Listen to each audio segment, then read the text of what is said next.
বাড়িতে এভাবে ওলের ডাঁটা রান্না করে দেখুন, স্বাদ হবে অপূর্ব। সম্পূর্ণ নিরামিষভাবেই কিন্তু ওলের ডাঁটাটা রান্না করেছি। অনেক দিন থেকে ভিডিও আপলোড করতে পারছি না, শরীরটাও একটু খারাপ রয়েছে, এখনো ঠিক মতো সুস্থ হয়নি। হয়তো ভয়েসটা শুনেই বুঝতে পারছেন শরীরটা কতটা খারাপ। তারপরও আপনাদের ছাড়া থাকতে ভালোই লাগছে না, তাই আবারও রান্না বান্নার কাজ শুরু করে দিলাম। যাই হোক, কথা না বাড়িয়ে চলুন বন্ধুরা দেখে নেওয়া যাক এই অপূর্ব স্বাদের ওলের ডাঁটা আমি কিভাবে রান্না করেছি। Welcome back to my channel Rupa's kitchen and lifestyle. আমাদের বাড়িতেই ওল গাছ লাগানো রয়েছে, সেখান থেকে বড় সাইজের একটি ওল ডাঁটা কেটে এরকম ছোট করে নিয়েছি।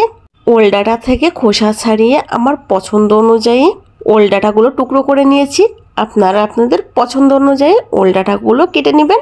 প্রথমে ওল ডাঁটাগুলো একটু সেদ্ধ করে নিতে হবে, সেজন্য উনুনের উপর কড়াই বসিয়ে কড়াইয়ে পর্যাপ্ত পরিমাণে জল দিয়ে দিব। অনেকেই গলা ধরার ভয়ে ওল ডাঁটা খেতে চান না, তবে এভাবে ওল ডাঁটা সেদ্ধ করে রান্না করলে গলা ধরার কোনো ভয় থাকবে না। জলটা হালকা একটু গরম হয়ে আসলে অল্প পরিমাণে লবণ ও হলুদ দিয়ে দিব। আরও একটি টিপস আপনাদের সঙ্গে শেয়ার করি, লবণ দিলে ডাঁটাটা তাড়াতাড়ি সেদ্ধ হবে, আর হলুদ দিলে ওল ডাঁটাগুলো একটুও কালো হবে না।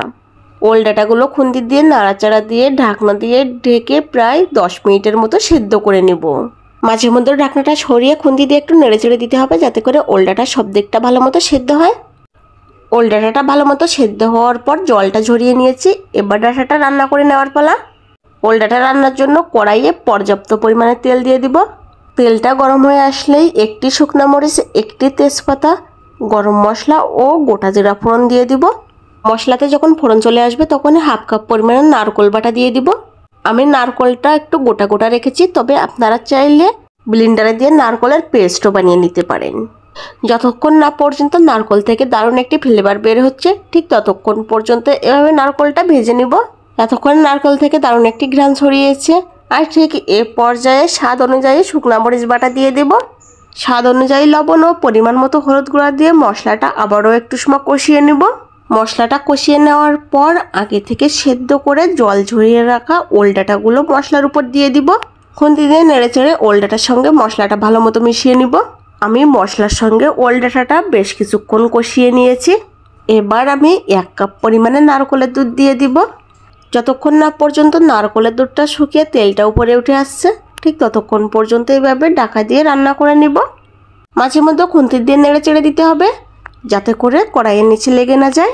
আর একটি কথা না বললেই নয়, ওল ডাঁটাতে অপূর্ব স্বাদ বানাতে চাইলে অবশ্যই আমার প্রত্যেকটি টিপস ফলো করতে হবে। বন্ধুরা, প্রতিদিন এরকম রান্নার ভিডিওর আপডেট সবার আগে পেতে চাইলে অবশ্যই আমার চ্যানেলটি সাবস্ক্রাইব করে পাশে থাকা বেল আইকন বাটনটি প্রেস করে দিবেন।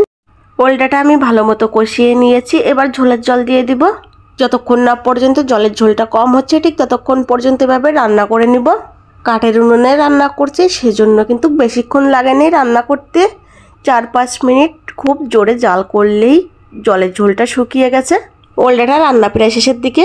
এ পর্যায়ে 1/2 চা চামচ গরম মশলা গুঁড়া ও 1/2 চা চামচ ভাজা জিরার গুঁড়া দিয়ে তরকারিটি নামিয়ে নিব। ব্যাস, তৈরি হয়ে গেল অপূর্ব স্বাদের ওল ডাঁটা রান্না করা। গরম ভাতের সঙ্গে ওল ডাঁটার এই এক পদ দিয়েই কিন্তু 1 থালা ভাত শেষ করে নেওয়া যাবে। তো যাই হোক, আজকের এই ভিডিওটি যদি ভালো লেগে থাকে তাহলে অবশ্যই লাইক কমেন্ট করবেন এবং প্রিয়জনদের সঙ্গে ভিডিওটি শেয়ার করবেন। আমার আজকের ভিডিওটি এই পর্যন্তই। ধন্যবাদ।